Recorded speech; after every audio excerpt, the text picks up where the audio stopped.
दोस्तों, India versus Maldives controversy.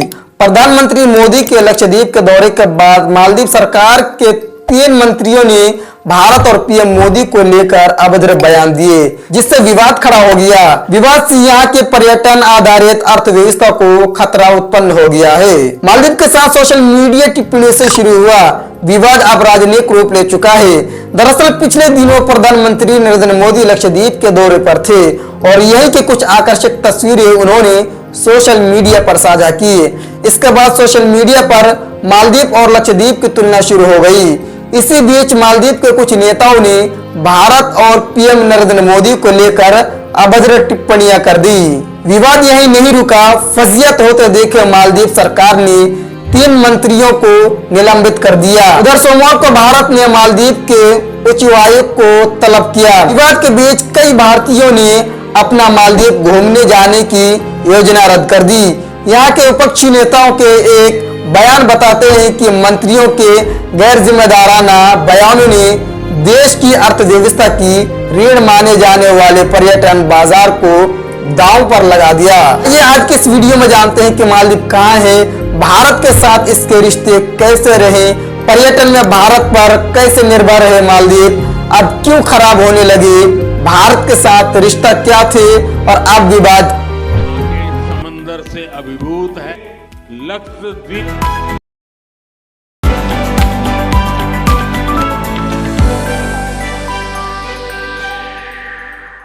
पहले जानते हैं कि मालदीव कहाँ है और इसकी आबादी कितनी है। यह हिंद महासागर में स्थित एक द्वीप देश है। इसे मालदीव द्वीप समूह के नाम से भी जाना जाता है, जबकि इसका आधिकारिक नाम मालदीव गणराज्य है। द्वीप देश की भौगोलिकता देखें तो मिनी कोई आइलैंड और चागोस द्वीप समूह के बीच 26 प्रबल द्वीपों की एक देहरादून चेन है। मालदीव का फैलाव भारत के लक्षद्वीप टापू की उत्तर दक्षिण दिशा में है। भारत पश्चिम तट में मालदीव की दूरी 300 नॉटिकल मील है। मालदीव जनसंख्या और क्षेत्र दोनों ही प्रकार से एशिया का सबसे छोटा देश है। इसकी आबादी महज 5,15,122 है। चलिए जानते हैं कि भारत के साथ इसके रिश्ते कैसे रहे हैं। भारत और मालदीव आपस में मानवीय, भाषाई, सांस्कृतिक, धार्मिक और बिजनेस से संबंधित कई चीजें साझा करते रहे। पिछले कई वर्षों में संबंध घनिष्ठ, सौहार्दपूर्ण और बहुआयामी रहे हैं। 1965 में मालदीव की आजादी के बाद उसे मान्यता देने और देश के साथ राजनीतिक संबंध स्थापित करने वाले पहले देशों में भारत था। 1965 से ही सैन्य, राजनीतिक, पर्यटन, आर्थिक और औद्योगिक, चिकित्सकीय और सांस्कृतिक जरूरतों के लिए मालदीव भारत पर निर्भर रहा है। जब जब मुसीबत आई, भारत पहले बना मददगार। 1976 में समुद्रिक संधि के तहत भारत मालदीव ने अपने समुद्रिक सीमा क्षेत्र तय किए। दोनों ही सार्क के संस्थापक सदस्य भी हैं। 1981 में दोनों ने मुक्त व्यापार समझौता किया। दोनों देशों के रिश्ते में सबसे अहम योगदान सैन्य सहयोग का रहा। इसमें नवंबर 1988 के ऑपरेशन कैक्टस की अक्सर चर्चा होती थी, जब श्रीलंका के पीपल्स लिबरेशन संगठन और मालदीव के विद्रोह ने 80 सशस्त्र लोगों के साथ देश का तख्ता पलटना चाहा। वे राजधानी माले पर कब्जा करने में सफल रहे।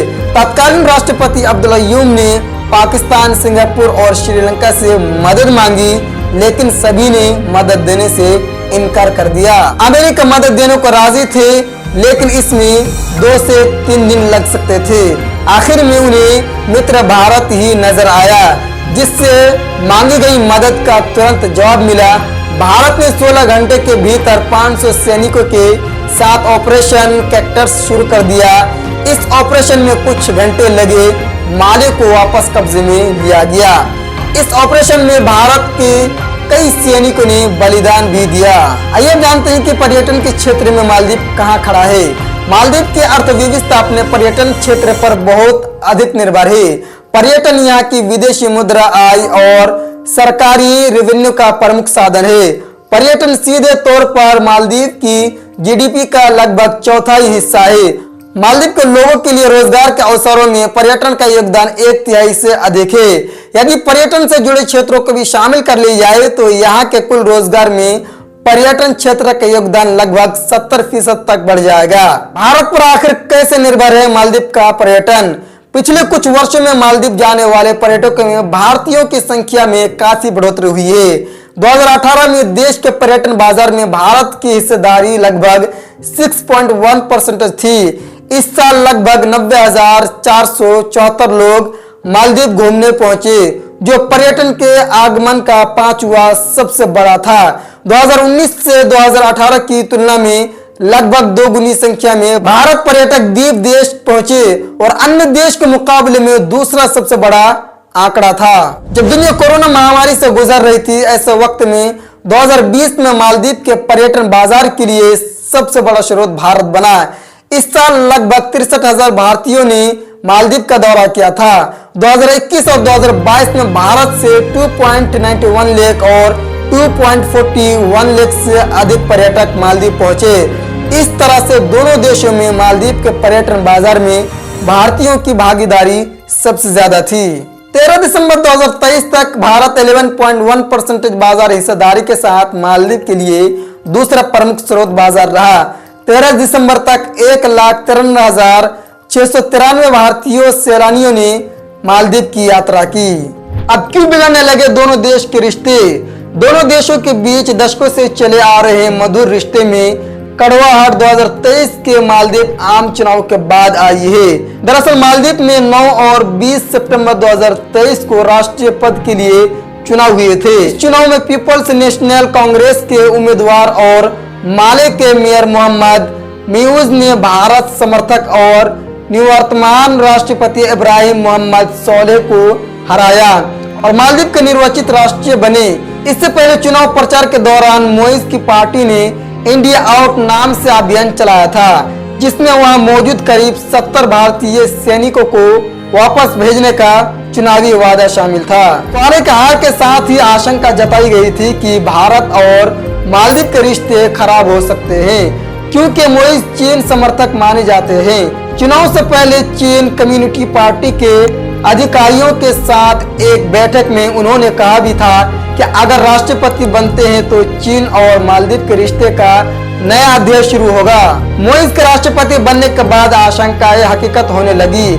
इसका पहला उदाहरण तब देखने को मिला जब नवंबर 2023 में मालदीव के राष्ट्रपति की शपथ लेने के बाद मोइज के कार्यालय में आधिकारिक तौर पर घोषणा की सरकार ने भारत से देश से अपनी सैन्य मौजूदगी वापस लेने के लिए कहा है। यही से दोनों देशों के मधुर रिश्ते में कड़वाहट घुल गई। और अब क्या हुआ? 2 और 3 जनवरी को प्रधानमंत्री नरेंद्र मोदी केंद्र शासित प्रदेश लक्षद्वीप के दौरे पर गए थे। इस दौरे की कुछ तस्वीरें उन्होंने सोशल मीडिया पर साझा की, जिसमें समुद्री बीचों के आकर्षक नजारे भी देखने को मिले।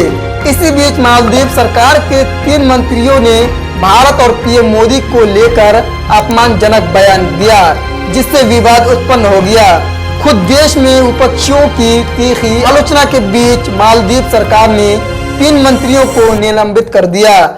जब सोमवार को भारत सरकार ने आधिकारिक रूप से विरोध जताने के लिए मालदीव के उच्चायुक्त को तलब किया। दोस्तों, लक्षद्वीप इसी तरह हमारे पीएम नरेंद्र मोदी के बारे में आपका क्या राय विचार है, कमेंट में जरूर बताना और इस वीडियो को अपने यार दोस्तों में भी शेयर कर देना और इस वीडियो को शुरू से लेकर अंत तक देखने और आपका बहुमूल्य समय देने के लिए बहुत बहुत धन्यवाद।